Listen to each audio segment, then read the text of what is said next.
Okay, so we're still in the chordate phylum, and there are three subphyla that we will talk about. There are the Urochordata, Cephalochordata, and the Vertebrata. So starting with the Urochordata, there's about 3,000 species of tunicates and sea squirts. And it's kind of strange when you look at this picture to think that these are a closer relative than a sea star is, or an octopus. But they are. They have more in common with us than an octopus does. They are the earliest derivative of the chordate line. The adults have absolutely no resemblance to other chordates. Their larval features, though, do, and they have a nerve cord and a notochord when they're a larva. It disappears during their metamorphosis phase into adulthood. And they're the only chordate, or the only chordate feature they have are gill slits that they use for filter feeding. So these guys are all soft-bodied. They live in the ocean and they are filter feeders. They almost look like coral, but they have a wide variety of sizes, shapes. Some of them live in a colonial structure. They have an outer covering called a tunic, and it produces something called tunicin, which is kind of like cellulose, or the very tough material in plant cells. And they also have incurrent and excurrent siphons. Here's just a body structure that you can see. That meshy looking stuff in the middle, those are the pharyngeal slits that they use to filter feed. Here's the larval version of these guys, and you can see that they have the notochord and the dorsal nerve cord along with the pharyngeal gill slits.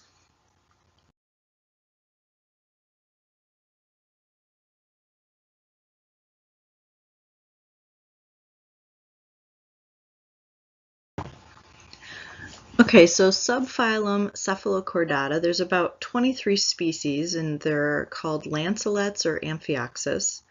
They are fish-like and free-swimming. Some of them will burrow in the sand with just their head protruding. They have this special apparatus for suspension feeding, and it's called, they use these buccal cirri or gill slits to help filter their food. And they resemble vertebrates more, and scientists think that they might represent the living descendants of all vertebrates. This is a little Amphioxus. You can see the dark streak on his back. That's the notochord that runs the length of his body. He does have a dorsal hollow nerve cord, gill slits, and you can actually see the segmented muscles in his little body. Here's another Lancelet structure, the Amphioxus species. And now moving on to subphylum Vertebrata. All vertebrates will have neural crest tissue, enlargement of the neural tube to form their brains, and then they have an endoskeleton that with a cranium and vertebrae that gives them much more support. There's about 49,000 species of vertebrates, but when you compare it to the number of arthropods, it's actually rather small. So it's not significant in size or the age of the group, but their diversity, complexity, and just their dominance on the planet. When they talk about trophic dominance, they're talking about the variety of ways that they can obtain food. But there's the three novelties that bind all vertebrates are the ones there that are circled. So the neural crest tissue, this is a specialized kind of ectoderm that will give rise to the nervous system, the retina, gill cartilage, and pigment cells. The second characteristic that vertebrates all have is the enlargement of their anterior end of their neural tube to form a brain. And then the endoskeleton, the backbone, is composed of vertebrae, and they can be bony or cartilaginous, and they replace the notochord during development. There's also a cranium that can be bony or cartilaginous to house the brain and protect it, and then they have paired pectoral and pelvic appendages. All vertebrates are going to be bilaterally symmetrical, and they have regional differentiation.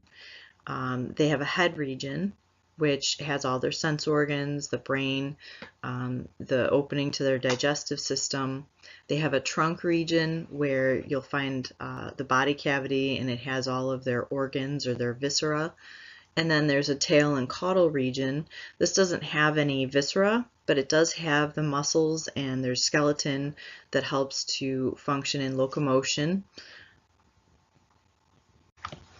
So vertebrates have metamerism, which is the serial repetition of body parts, and you'll see it mostly in the trunk muscles. Like if you take a look at, when someone says they have a six-pack abs, you can see the repetition of the muscles there. You can see this repetition in the skeleton with the vertebrae and the ribs. And then the nerves that come out of your spinal cord, these are all kind of have a serial repetition to them.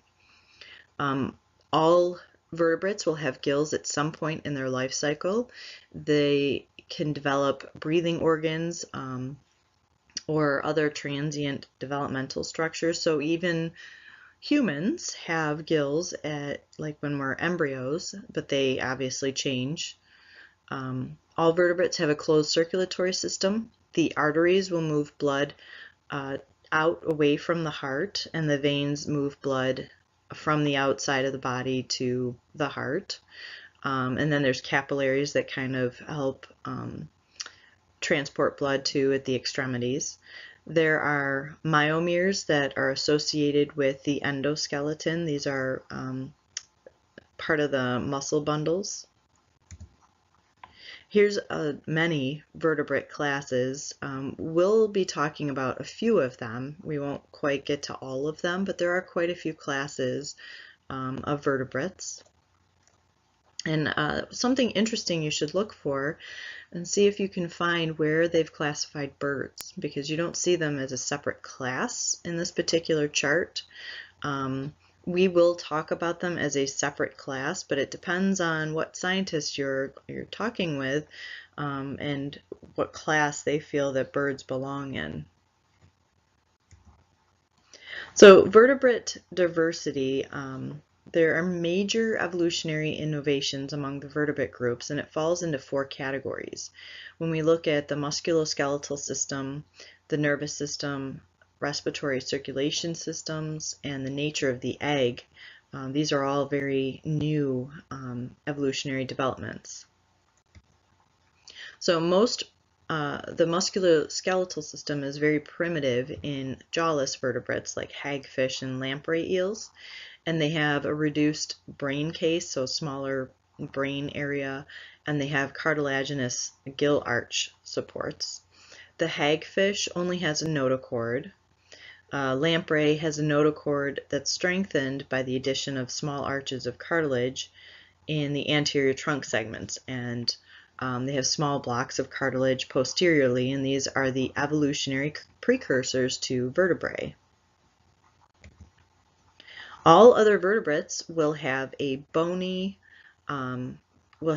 skeleton, and their vertebrate they articulate with each other so that it allows for movement. And it's used as a protective housing for the nerve cord. You'll see a development of pectoral, which are like the upper trunk area, and the pelvic appendages. So you've got fins and other limbs that have developed. You see an appearance of jaws associated with the change in the brain case or the skull. You will see cartilage in sharks and rays, but it's interesting because they are actually descended from a bony ancestor, so the cartilage development is newer than the bony development. And when we talk about the nervous system, nervous systems become much more complex and elaborate. We see cephalization in all vertebrates, and this is where all of the sense organs are located in the head area. There's a skull that protects the brain, and the brain is obviously coordinating all this information. And then there's a more extensive peripheral nervous system with paired nerves in every body segment that help to send messages back and forth to the brain. You can see different advancements. Fish are more primitive than humans, so as you go down the page, you can see the changes in the locations of the different parts of the brain and what's more developed in what species. The development of an autonomic nervous system, which is kind of an ancestral part of most animals, but it helps you function automatically without consciously controlling it. And there's other divisions. There's the sympathetic nervous system. This actually increases activity, like increases heart rate, increases breathing, but it slows down digestion. And then the opposite of that is the parasympathetic nervous system, and this decreases the heart rate and the breathing rate, and it stimulates digestion. This is a complementary system. It's the most advanced in mammals, and it helps mammals with their metabolic activities and help them respond better to external conditions. As far as respiration goes, vertebrates require more oxygen than invertebrates do, and it's because of their high metabolisms, especially with birds and mammals because they are endothermic or warm-blooded. There has to be a soft skin or a moist environment for gas exchange to occur. Some organisms like eels and amphibians can actually exchange gases right across their skin. And other organisms just need moist lungs or gills to be able to exchange gases. Gills or lungs are derived from the pharynx, or those pharyngeal gill slits, as they develop. In fish, water is pumped across the gills to exchange the gases, and then in organisms that have lungs, the gas exchange occurs across the lining in the lungs. Birds have an additional way to exchange gas, and they have something called air sacs. And when we dissect the birds, you'll actually be looking for these air sacs, but it helps them to carry more oxygen essentially when they're flying and to be able to exchange gases more quickly. And mammals also have a different development. They have a diaphragm that helps them to forcefully pull air in and expel air out. So as far as circulation goes, it works in conjunction with the respiratory system. Circulatory system will transport oxygen and nutrients and water to the cells and helps to remove wastes and carbon dioxide. All of the vertebrate circulatory systems are closed. They have a heart, arteries, veins, and capillaries. But as the organisms become more complex, so does the circulatory system. You can see with the fish, it essentially has just one loop circulatory system. It has one atria and one ventricle. When you move to amphibians, which are a little more advanced, they have kind of three chambers. They have two atria and a ventricle. And then when you look at mammals, we have the most complex circulatory system. We have a two-loop circulatory system. One of the loops goes back and forth to the lungs, and the other loop goes back and forth to the rest of the body from the heart. And we'll talk about those in a little more detail as we go through each class. So in the gilled organisms, like the fish, they have a two-chambered heart, one atria, one ventricle. Blood enters the heart through the veins and leaves through the aortic arches in the gills. That's where gas exchange occurs after it leaves the heart, and then the blood goes through the rest of the body. With amphibians, they have aortic arches that are reduced and they're modified into vessels so that they can pass blood from the lungs to their three-chambered heart. And then the atria are separated by something called a septum, but then they have one ventricle. So there's some mixing of oxygenated and deoxygenated blood. So it's not a terribly efficient, at least not as efficient as it is in mammals, but it's definitely more advanced than it is in fish. In snakes and lizards, the ventricle also has septum, but they have incomplete 4 chambers, so there's still some mixing of oxygenated and deoxygenated blood. In birds and mammals, there's a complete separation, so there are 4 separate chambers, and it is the most efficient circulatory system. There is no mixing of oxygenated and deoxygenated blood, and this also allows for greater volume. There can be higher blood pressure to go along with the higher metabolic requirements. As far as excretion goes, vertebrates have a special organ called a kidney that helps to filter the blood and get wastes out of their bodies. And then the last development in vertebrates are the eggs. The eggs are enclosed by a plasma membrane internally, and they have a vitelline membrane externally. Fish and amphibian eggs pass down an oviduct where a chitinous chorion or gelatinous protein polysaccharide material is added to cover the egg and prevent water loss. These are called anamniote eggs. That prefix "an" means there is no amniotic membrane in those types of organisms. And they require external fertilization, so they have to have a moist climate to prevent the eggs from drying out. The evolution of an amniote egg you'll see in reptiles, birds, and mammals. They have extra membrane layers, such as the amnion, a yolk sac, a chorion, an allantois. And some of them have either a leathery or like a calcium shell.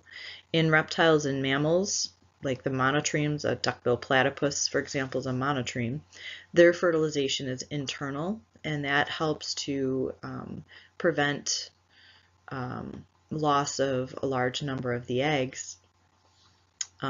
But these animals are then subject to predation.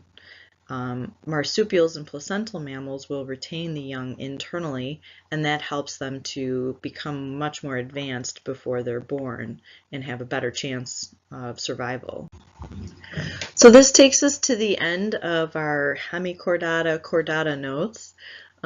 If you missed something, go back and watch the video again, or go back to the parts that you may have missed. But be sure and take the quiz so that I know you know the information.